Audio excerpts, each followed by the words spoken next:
Hey everyone, my name is Gabriela Castro, and for this project, I wanted to explore meditation and mindfulness for longevity. Why meditation? I wanted to explore the connection between daily habits and long-term health. I was inspired by the Blue Zones, which are the regions in the world where people live the longest and healthiest lives. One thing they all have in common is that they prioritize daily routines that reduce stress and promote well-being. So, I chose meditation, something simple, free, and powerful, as my habit to adopt and study over time. The health benefits of meditation. Meditation has some incredible effects on heart health. Research shows it lowers blood pressure, slows heart rate, and manages stress. These outcomes aren't just good for mental health, they reduce physical strain on the cardiovascular system as well. The Tufts Health letter also highlighted how meditation strengthens something called vagal tone, which helps the body relax and recover more easily. These benefits line up closely with the lifestyle factors seen in blue zone regions. In this picture to the right, I showed the common benefits of meditation. I already explained some of these examples, but it improves brain concentration, improves breathing efficiency, increases pain threshold, relaxes the mind, helps you connect with others, lowers blood pressure, reduces emotional explosions, and induces physical relaxation.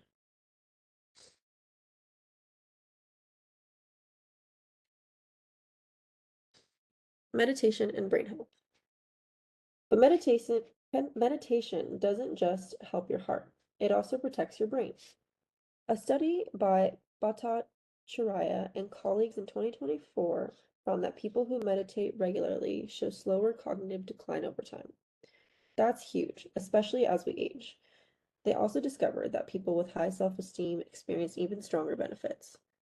Meditation supports brain flexibility, better memory, and decision making. Another reason it fits so well into a long-term wellness plan. On the right here, we also go deeper into some other effects that it can have for the brain. Um, it helps with gyrification, brain function, mood, cognition, stress reduction, and focus.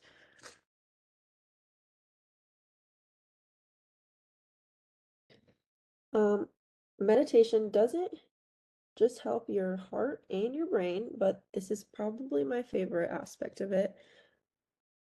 Um, it's how much meditation helps with emotional resilience. So Grant's article from 2020 explains how mindfulness helps us handle stress by observing our thoughts instead of reacting to them right away. That helps us stay calm, communicate better, and feel more balanced overall. Emotional well-being isn't just a side benefit, it's key to living a fulfilling life. So I would say I am somebody who struggles with this aspect the most. So this is one that I found to be just really effective in my life. The past few weeks that we've been working on this project. Um, and on the right, we have what emotional resilience, what it can lead to essentially. So it can help with higher self-esteem, flexibility, strong relationships, spiritual freedom, positive coping strategies, emotional regulation, which is huge, mindfulness, and then a non-judgmental mind, which I think a lot of us can admit that we fall into that sometimes when it comes to perceiving others.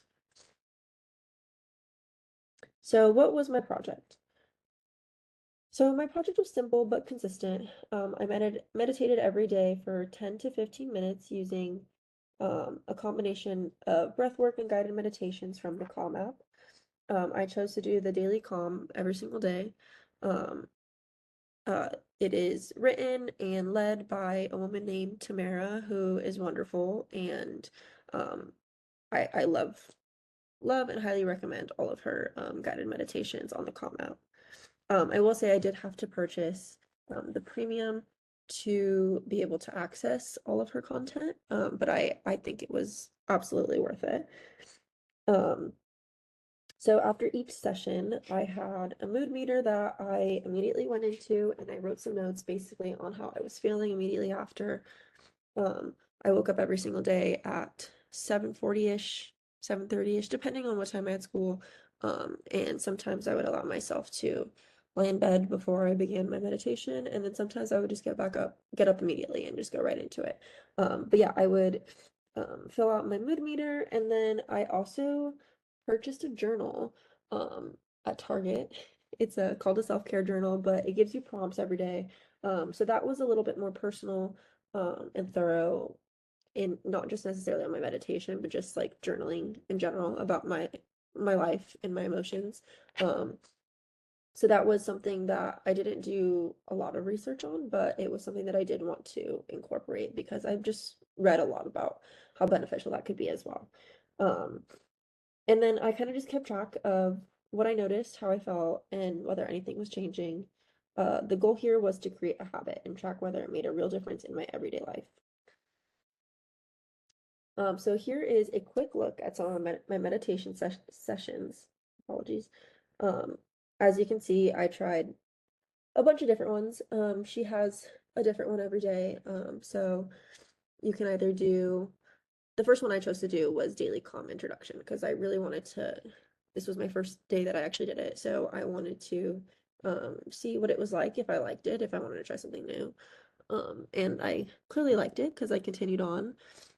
So a different prompt, other prompts were repression, support, savoring, lakes, gratitude countdown, Boleto, Shoshin, which is a Japanese term that she goes into depth about, resilience and grief, and then I had other ones that I couldn't fit on the screen as well. They were all around like 10 minutes or so, which is nice and time efficient. So I really did appreciate that because I'm in a bit of a rush in the mornings most days. Here I have my mood meter app that I kept track of. So again, I couldn't fit all the days in, but here is just an idea of how it started. So the first day was a little rough, more so from personal things. So blue is bad, green is normal, orange is good, and then red is awesome.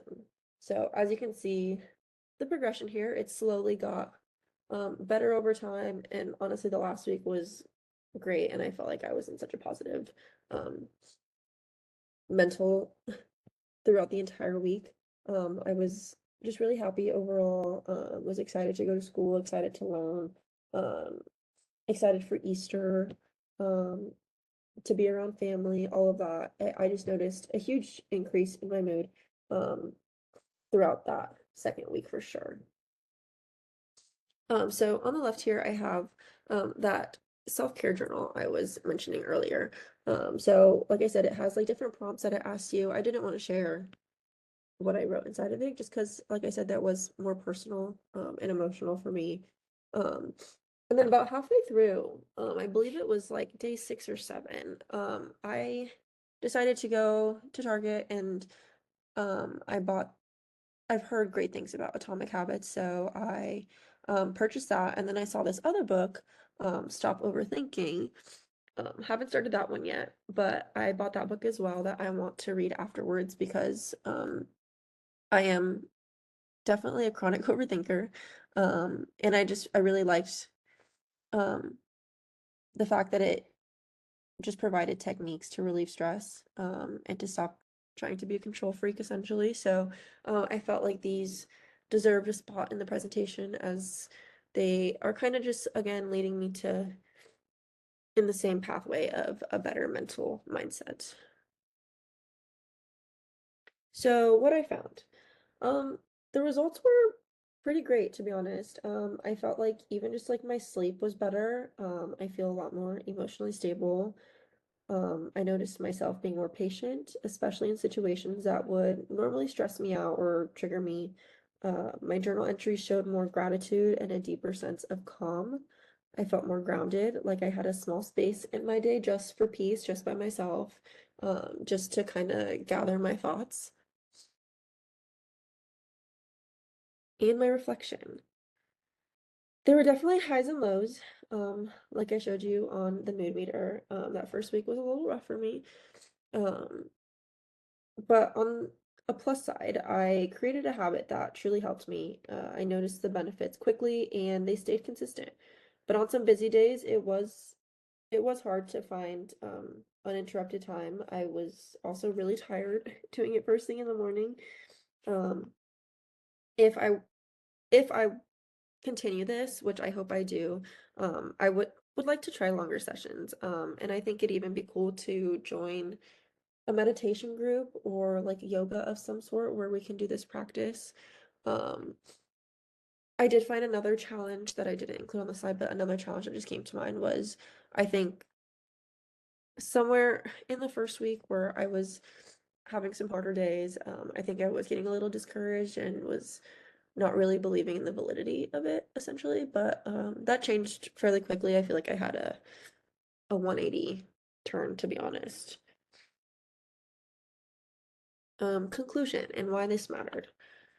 This project helped me realize how much power small intentional habits have.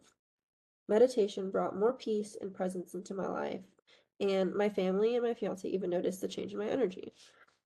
Just like in the Blue Zones, this daily habit created a ripple effect. I now see meditation as more than just stress relief. It really is a long-term investment in my health and my happiness that can reflect on other people as well. So yeah, I loved it. I hope I continue it. And yeah, here's my references. All right, thank you guys.